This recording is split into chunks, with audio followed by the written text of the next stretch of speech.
예, 지금부터 오늘 그 기술창 로드맵 수업을 진행해 보도록 하겠습니다. 이게 오늘 가장 이제 핵심이고, 이게 여러분들 기말 과제와도 이제 연관되어 있는 내용들을 이제 오늘 본격적으로 할 겁니다. 기쁘시죠? 예. 어저께 수업했던 내용, 특강했던 내용이랑도 조금 겹치는 내용들이 좀 나옵니다. 그 내용들 좀 보도록 할게요. 기술 로드맵, 한번 읽고 기술 로드맵. 기술 로드맵. 예.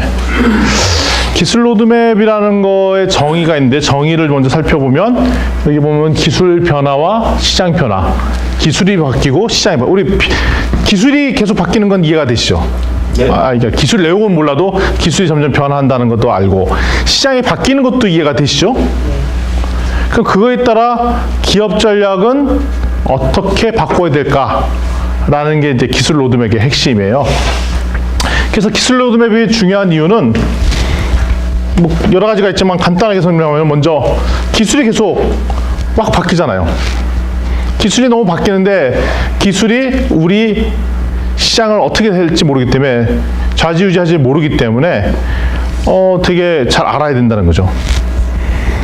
어저께 내가 누구 글이더라? 페북을 읽어봤는데, 각 카센터에서 이제 제가 있는 그 목사님, 그 하동희 목사님을 페북에서 글을 봤는데, 자동차 수리를 하러 맡겼는데 이런저런 얘기하다가, 요즘 전기차 많이 나오는데 앞으로는 그 차 정비하시는 거 어떻게 되세요? 그러니까 5년 뒤쯤에는 나도 이 업 접어야 될 것 같아?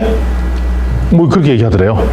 깜짝 놀랐어요. 왜냐면 정비하시는 분인데 기술 트렌드를 그렇게 읽고 있다는 거죠. 그 말이 맞을지 안 맞을지는 모르겠지만, 일단은 변화가 있을 거라는 것. 전기차가 들어오면 기본적으로 전통적인 그 엔진 기반의 차와는 카 수리하는 게 다르다는 거.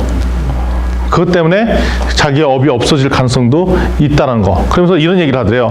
아마 이 세상에서, 이 세대에서 내가 마지막으로 자동차 정비했던 세대일 거야. 뭐 이런 얘기를 하더라고요. 그러니까 그 다음 세대는 어떠냐면, 꼭 컴퓨터 수리하시는 분이 자동차 수리에 더 가까울지 모르겠다는 거예요.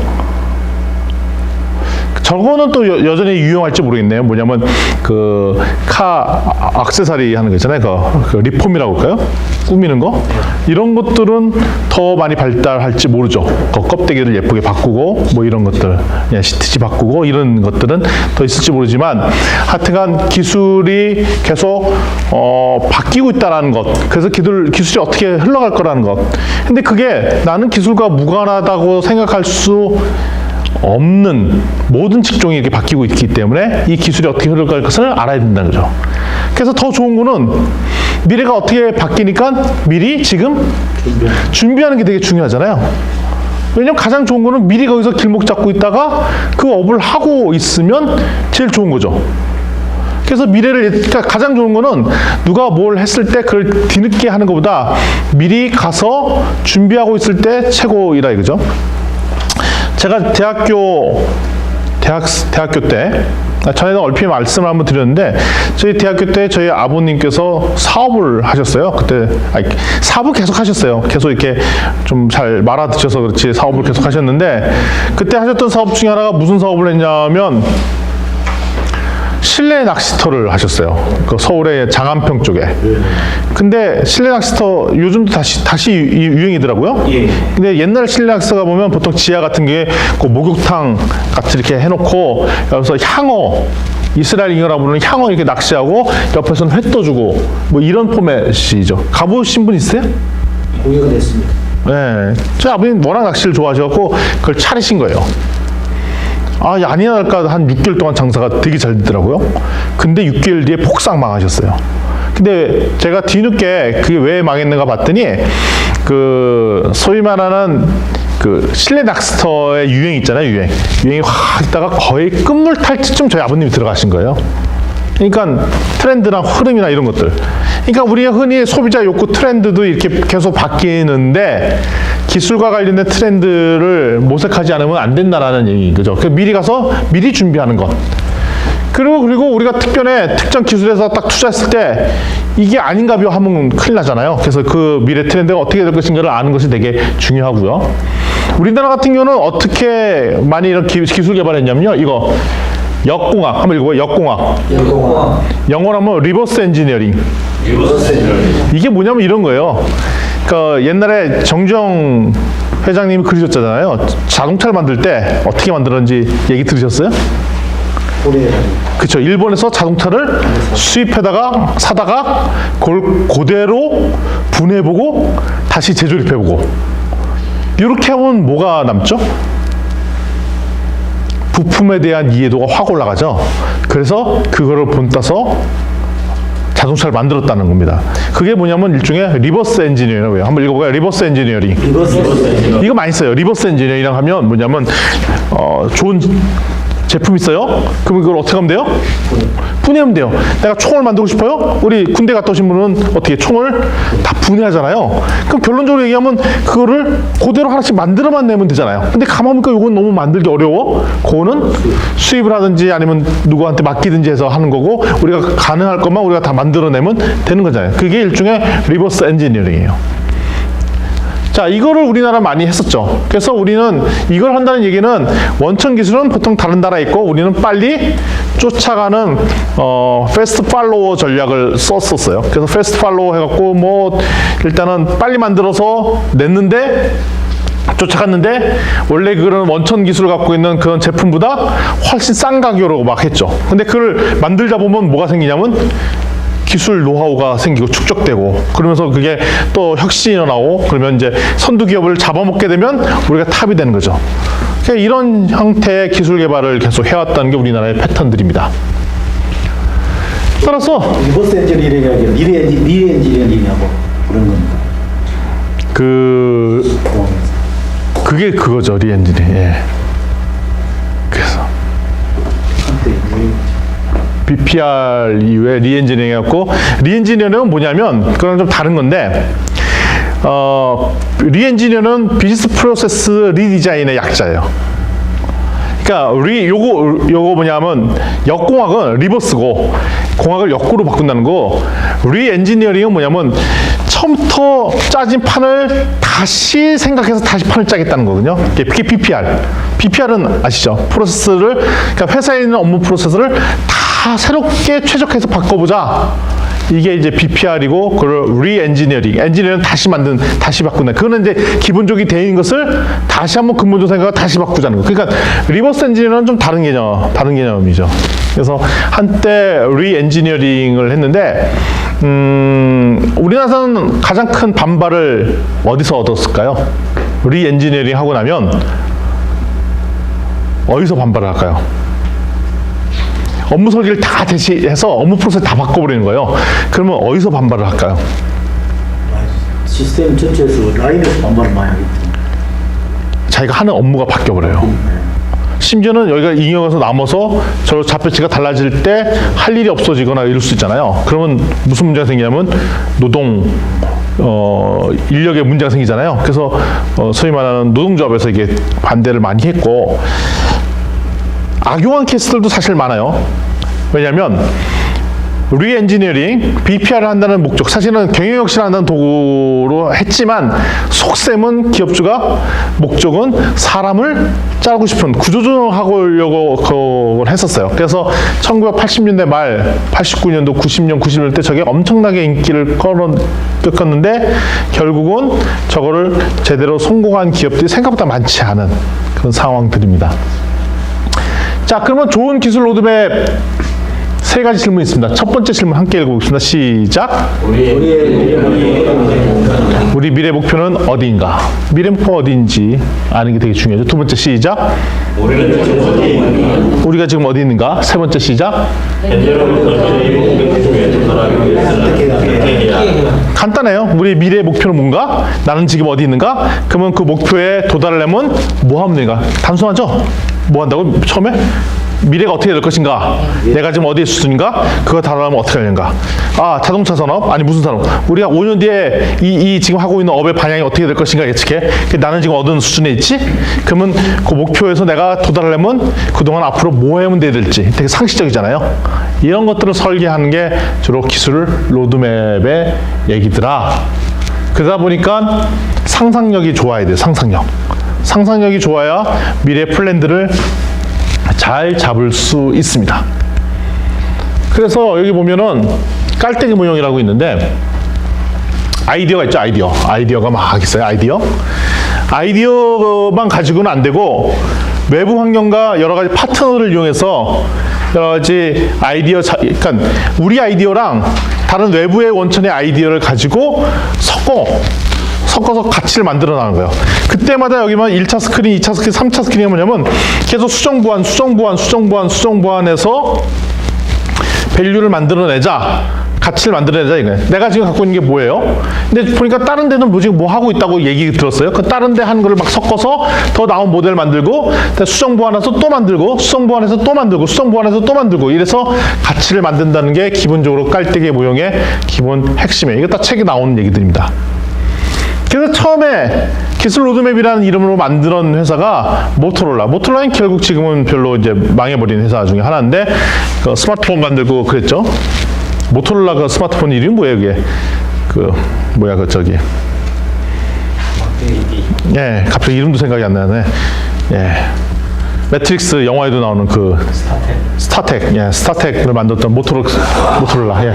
갑자기 그죠. 관련 업종에 계시잖아요. 예, 예, 스타텍. 예, 맞습니다. 야, 여기 보시면 뭐냐면 미래 흐름이 이렇게 딱 진행 나가는데 지금이 예를 들면 이게 모토로라에서 만든 거예요. 82년도 당시에 앞으로 미래가 이렇게 갈 것 같다라고, 그러니까 지금 이런데 미래 제품은 요 제품 나올 것 같다, 요 제품 나올 것 같다, 요 제품 나올 것 같다, 요 제품 같은 미래를 예측을 한 제품을 그려놓고, 그러면 지금 기술 지나올 때 요거에 해당한 다음 기술은 뭐고, 다음 기술은 뭐겠고, 다음 기술은 뭐겠고, 뭐니까 결국 뭐냐, 5년, 10년 뒤에 바라보고 요 제품을 만들기 위해서는 우리가 어떤 R&D를 해야 되거나 어떤 걸 사야겠거나 이런 것들을 준비하는 게 기술 로드맵이에요. 그러니까 기술 로드맵은 기본적으로 프로덕트과 테크놀로지, 그러니까 그러잖아요. 제품이 있으면 이게 제품에 들어가는 그 기술들이 있을 거아요. 기술이 뭉쳐진 게 부품일 거고 그 기술들이 어떻게 예측할 것인지, 그다음에 결국 우리 제품이 어떻게 진화할 것인지 봐야 돼요. 근데 잘 보세요. 내가 지금 이 기술을 연구하고 있어요. 근데 미래 예측해 보니까 이게 5년 뒤에는 없어져. 그러면 어떻게 해요?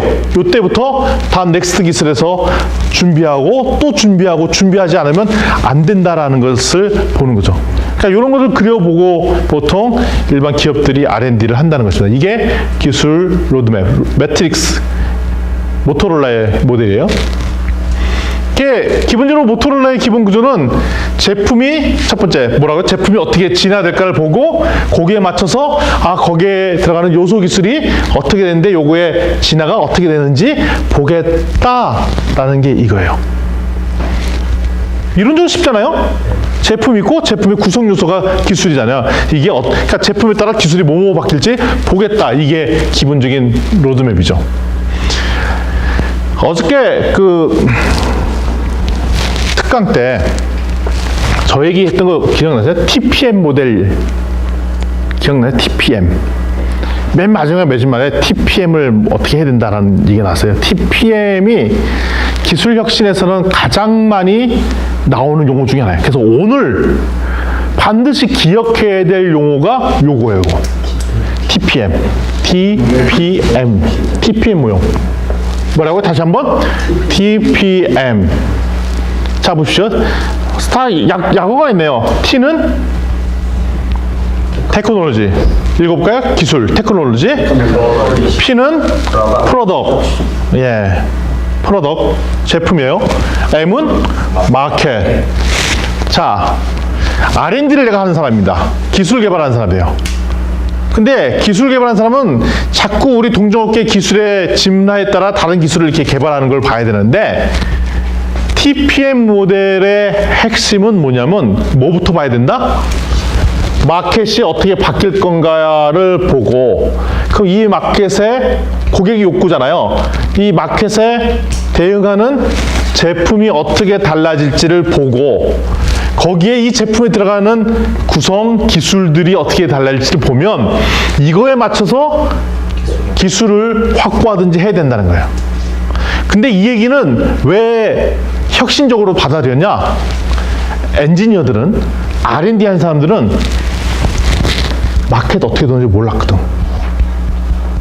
이거를 왜 해야 되는지 모르겠거든. 그러니까 저기 보면 대덕 연구단지나 특별히 우리 공대 R&D 하시는 교수님들 이런 분들은 마켓 이야기하면 잘 모르시고 그냥 자기가 하던 연구에 다음 연구 막 이렇게 하세요. 그러니까 이거를 어디다 써먹을지 모르고 그냥 막 하세요. 그래서 실제로 보면 또 특허나 이런 하시는 얘기를 들으면 그 특허 나온 제품이 상용화돼서 일반 대중한테 팔릴 가능성 확률이 무척 낮아요. 그 이유는 뭐냐? 순서를 이렇게 안 가서 그래요. 대부분 어떻게? 이것만 해. 특허가 있다고, 잠시만. 특허가 뭐죠? 기술에 대해서 기술이 있다고 보증해 주는 게 특허잖아요. 그럼 특허가 있다고 제품이 나와요? 제품이 나오는 거는 별개 문제예요. 그건 기술이기 때문에. 자, 그럼 제품이 나왔어요. 그 제품이 있다고 시장에 팔릴 거란 보장이 있어요? 없잖아요. 근데 R&D를 하시고 연구소에 계신 분들은 계속 뭐 만드는 것만 집중되죠? 특허를 만드는 것만 연구하잖아요. 그래서 그 소위 말하면 공대 아니면 이공계통 분들이 연구하는 그 기술 특허가 반드시 그것이 제품 만든다는 보장도 없고 설사 제품으로 만들었다 하더라도 이것이 팔릴이라는 보장이 없죠. 그래서 이 모델이 오늘 왔던 것에 가장 중요해요. 뭐부터 봐야 된다? 마켓에 적합한 프로덕트에 들어가는 기술 요소. 어저께 했던 얘기랑 비슷합니다. TPM 모델. 근데 순서는 어떻게? 거꾸로. TPM이죠. M, P, T 이렇게 나와요. TPM인데 거꾸로 봐야 된다는 거예요. 이게 오늘 봤던 거에 가장 중요한 얘기고 아마 여러분들께서 기말 프로젝트 발표할 때 여러분들이 사업을 하기 싶어하는 원하는 사업 분야를 하나 정해서 그 사업 분야에 이런 거를 한번 그려보라는 것들을 제가 과제로 나갈 거예요. 요거로 해서 앞으로 개인만의 기술 로드맵들을 그려보는 거죠. 이게 기말입니다. 자, 우리 동영상 한번 보도록 할게요. 동영상.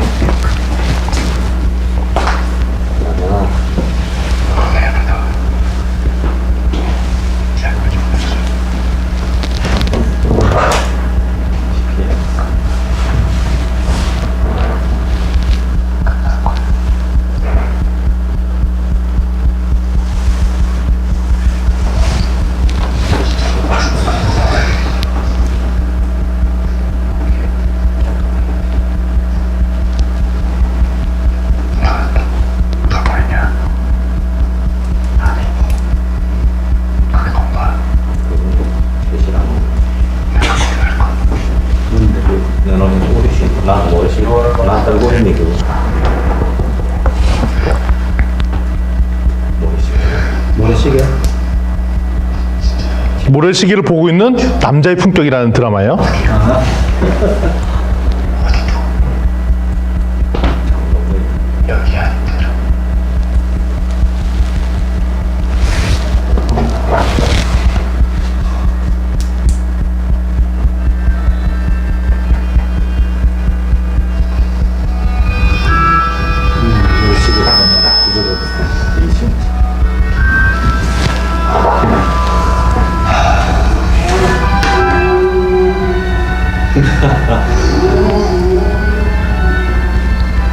좋아할 수 없는 홍준표가 좋아하네.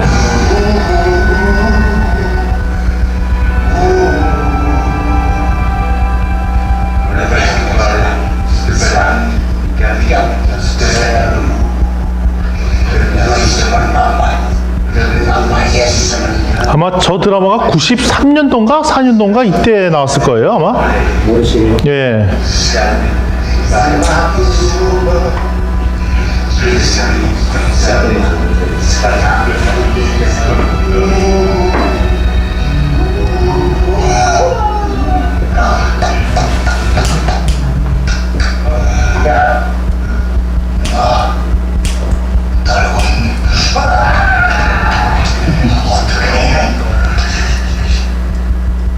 그게 겁나.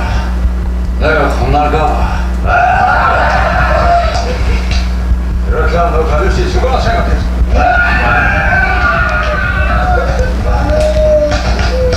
뭐야? 끝났어? 아, 어쩐지 길바닥에 인간이 없더라. 어디 있어? 벌써 죽었네? 야, 이거 어떻게 하려고? 머리에 시켜놨어. 그래서 죽었냐고 살았냐고. 말 좀 해봐서 뭐? 그렇게 궁금하면 제방 봐. 이런데 어디 좋아 말하는데 엄마한테 그러면 되지. 자.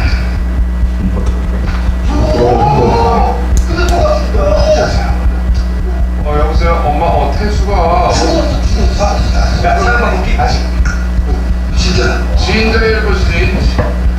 야 어제가 떠나는 순간 여자들 쓰러지고 난리도 아니었다. 야 살살만 줘. 아, 멋지다. 근데 여기서 좀만 얇고 가벼우면 딱 좋을 텐데. 에이 야 여기서 또 어떻게 나가죠. 그래가지고 버튼도 다 없애고 똑바로 이렇게 하면 화면도 막 넓어진다는 거지. 왜? 아, 핸드폰으로 TV도 보고 음악도 듣고, 서로 얼굴 보면서 통화한다는지? 방송 없는 TV 확실해서 벽에 걸어라. 에어컨도 천장에 달고. 야, 컴퓨터 본체에 천만 원 깨로 축소시켜라. 이렇게 만들면 좋겠다고 했어 안 했어? 일명 노트북. 그거 못 잡는 소리지. 차라리 물을 사먹는다고 해라. 이천자 물을 사먹게.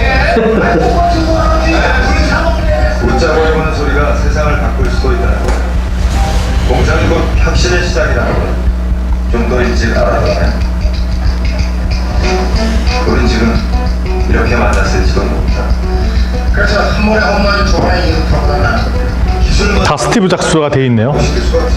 사람 마음의 속으로 나오는 흉물이 있고 그래서 그 얘기를 이제 그래서 양보다 중요하지. 대학을 갔다 신기해 그거야? 그거 이야기가 예. 어때 재밌으시죠? 예. 아마 제가 93년도인데 지금은 다 당연한 얘기가 됐잖아요. 아, 진짜 저는 상상 어떻게 물을 사 먹지? 물 판다 그래서 아이 무슨 물을 사 먹냐고 했는데 지금 물 사 먹는 곳이 당연히 됐어. 당연히 우리 페트병에다 물 사다 먹죠. 정수기로 드세요? 아니면 그 페트병을 물 사 드세요? 뭐 사람마다 다 드려요. 우리 황칙 선생님은 뭐 물 사 드실 이유가 없겠네요. 야, 옹달심. 옹달샘, 예. 옹달샘 드시는 분, 옹달샘 드실 수 있다. 아, 그러세요? 거기다 콩나물 키우고 콩나물 키우는? 예. 콩나물 소금을 좀 섞어주고 이렇게 제압도 다 있어요. 지금 93년도, 저게 지금은 당연한 시대인 건데, 저 때 아까 에이, 말도 안 되라는 거가 실제 말이 돼 있다는 얘기는 아마 10중 8구 이런다는 얘기죠. 지금 2017년. 내가 2017년도였다면, 그러니까 10년 뒤쯤에, 아, 내가 지금 저거 해볼 텐데. 10중 8구 그 후회를 하실 거잖아요. 예. 여러분들 지금 이 상태에서 딱 10년 전, 2007년도만 가도 그러니까 전제 조건 있죠. 지금까지 내가 알고 있는 걸 다 알고 가는 거죠. 그러면 뭘 해야 될지가 다 다르겠죠. 뭐 하시겠어요? 그러면 주식을 사놓지. 주식을 사놓고 아 예, 당연히 오르겠 산 걸까? 부동산 사세요. 예, 그것도 골라서 개발되고 그거 다 돈이 있어야 하는 거 아니에요? 이렇게 또 아, 술 작업을 배우면서 말이야 또 맞네. 하더라고 시간을 사오는 것도 아닌데 예. 하여튼간 이런 거가 이제 미래를 상상하는 건데 소셜 픽션이라는 말이 이제 미래를 어떻게 바뀌었으면 좋겠다라고 상상하는 그건데요. 한번 동영상 하나 더 보고 얘기를 하도록 하겠습니다.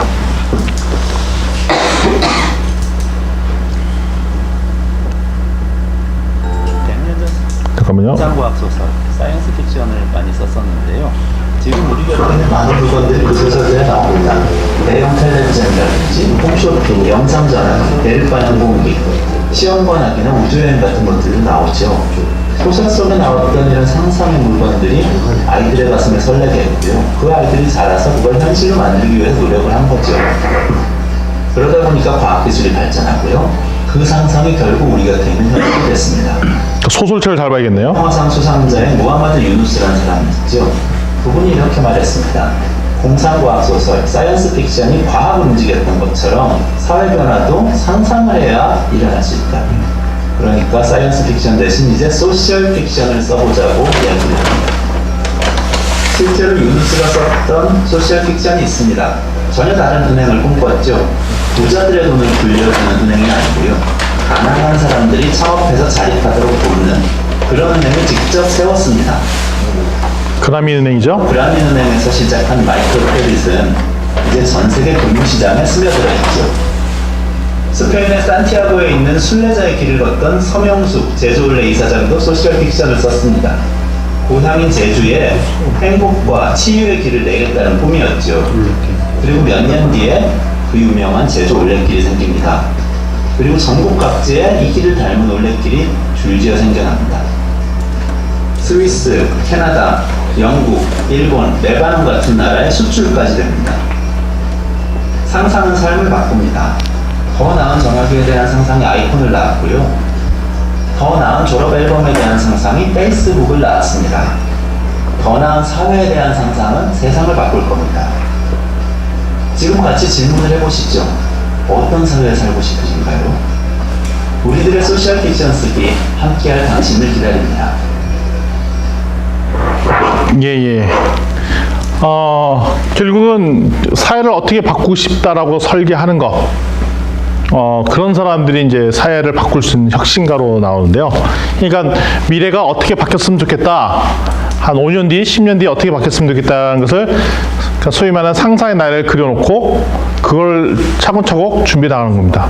황치익 선생님 같은 경우도 그냥 지금 사업을 막 하시기에 사실 바쁠 텐데 그러지 말고 한 5년 뒤에 좀 꿈을 꾸는 것들을 먼저 잡아놓고 그거를 역으로 이뤄나가는 과정들 생각하고 이정기 센터장님도 한 10년 뒤쯤에 뭐가 됐으면 좋겠다라는 바라는 걸 먼저 설정해놓고 그거를 이루는 과정으로 하나씩 설계해 나가고 이런 거가 소셜 픽션이라는 거죠. 그러니까 사이언스 픽션, 소셜 픽션.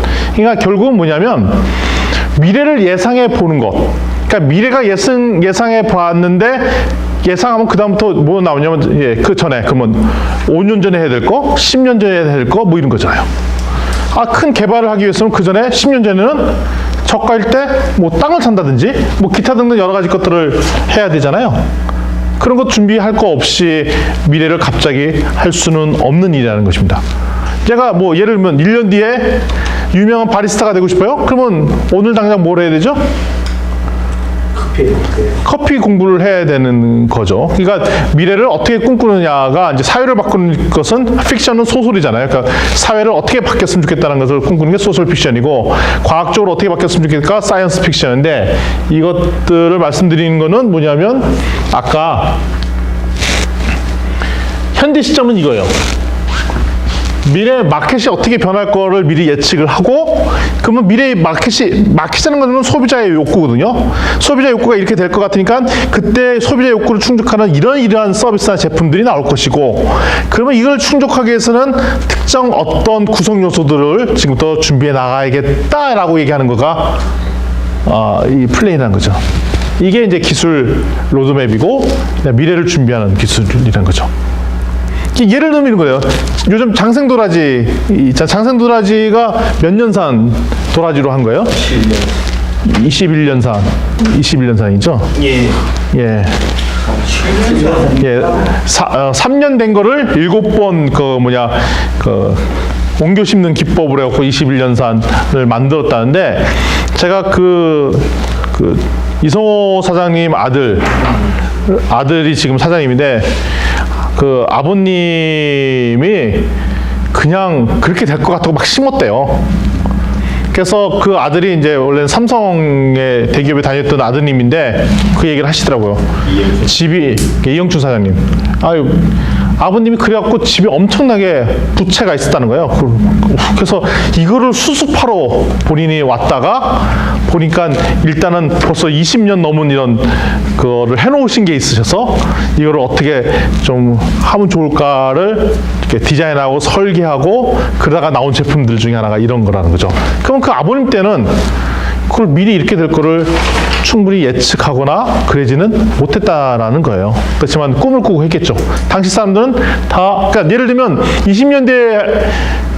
21년상 도라지가 필요하면 결론적으로 말하면 21년 전에는 누군가 심은 사람이 있어야 되고 그 3년마다 도라지는 오래 못 가잖아요. 그래서 옮겨 심기를 하는 사람이 누군가 있었어야 된다는 얘기를 하는 거예요.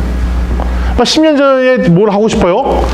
어떤 사업들을 하고 싶어요? 뭘 준비하고 싶어요? 그러면 지금 10년 전인 지금 그걸 미리미리 알고 준비하는 자세가 필요하지 않느냐. 이게 기술 로드맵의 기본 개념이죠. 그래서 10년 뒤에, 5년 뒤에 마켓, 프로덕트, 기술을 예측하고 그러면 지금 당장 무엇을 해볼지 예측해 보는 것.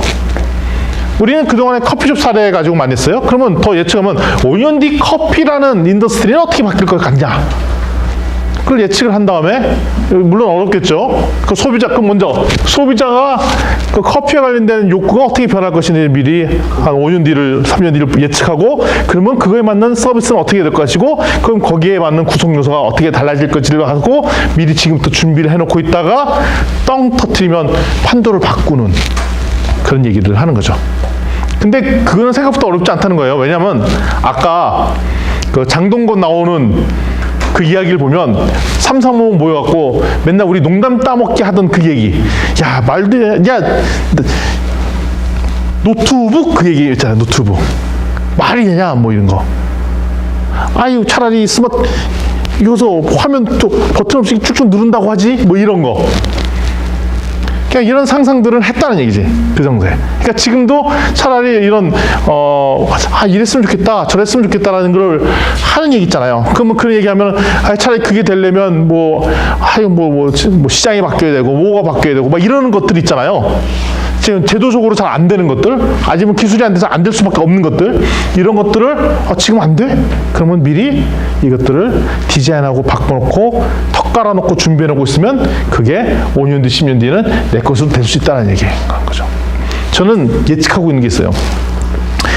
전에부터 여전히 말씀드려요. 지금같이 이렇게 전통적인 방식의 대학교 학자 시스템은 내가 죽기 전에 없어질 것 같아. 학교라는 시스템 자체가 혁신적으로 바뀔 것 같아요. 이게 저는 이제 꿈 중에 하나가 학교를 만드는 게 꿈이에요, 학교를. 이상하죠? 대학 교수가 여기서 더 잘할 생각을 안 하고 학교를 새로 만들겠다고 얘기를 하죠. 근데 건물이나 이런 거가 꼭 필요 없는 학교들이 다양한 형태로 많이 생길 것 같아요. 학습이라는 행위는 그대로 남는데, 그러니까 대학이라는 이 시스템 자체가 아니면 중고등학교라는 이 시스템 자체가 너무 올드해서 내가 보기에는 이런 체제가 과연 얼마나 갈까라는 회의감들이 사실 있어요. 그래서 그를 미리부터 좀 꿈꾸고 이렇게 자꾸 얘기를 하죠. 저는 그랬더니 얼마 전에 누가 그래요. 교수님은 몇 년 전에 계속 같은 얘기 한다고. 제가 그 얘기 듣고 이거 될 수 있겠는데? 그런 생각을 하고 있어요. 그래서 시장구 대표님 같이 저랑 예, 알겠습니다. 우리 교육 비즈니스 예. 같이 학교를 만들어 보는 거예요. 알겠습니다. 시장구 대표가 도와주면 할 것 같은데. 예. 저도 학교를 만들고 싶은 꿈이 있습니다. 같이 한번 만들어 보자고요. 예. 생각이 같은 사람이에요. 예. 그러세요? 예. 창의적인 생각이 있는 사람을 끼워줘야 되는 게. 그럼 시영구 대표를 빼야 됩니까? 아니면 빼고 넣어야 돼요? 예. 예. 아마 따로 경쟁을 하고 계신가 봐요. 그래서 자꾸 귀를 죽이시는데, 예, 아마. 그래서 이제 첫 번째로 가장 많이 보는 거가 그러면 미래를 예측할 때 하는 거가 이 패스트를 많이 봅니다. 패스트. 한번 읽어볼까요? 패스트. P는 폴리틱이에요, 폴리틱. 정치적 상황이 어떻게 되고 있는지. E는 경제적 상황을 보는지. 세 번째 S는 사회문화적. T는 기술적 흐름. 그러니까 기술만 보는 게 아니라 사회문화적도 있죠. 사회문화적으로 우리나라 벌써 예고되는 게 많이 있어요. 인구 패턴 이런 게 나오잖아요. 네, 20년 뒤에 20살 되는 사람이 몇 명일지 알 수 있죠. 그 왜 알 수 있어요? 이렇게 작년에 태어난 사람을 아니까 20년 뒤를 알 수 있잖아요. 그 통계니까.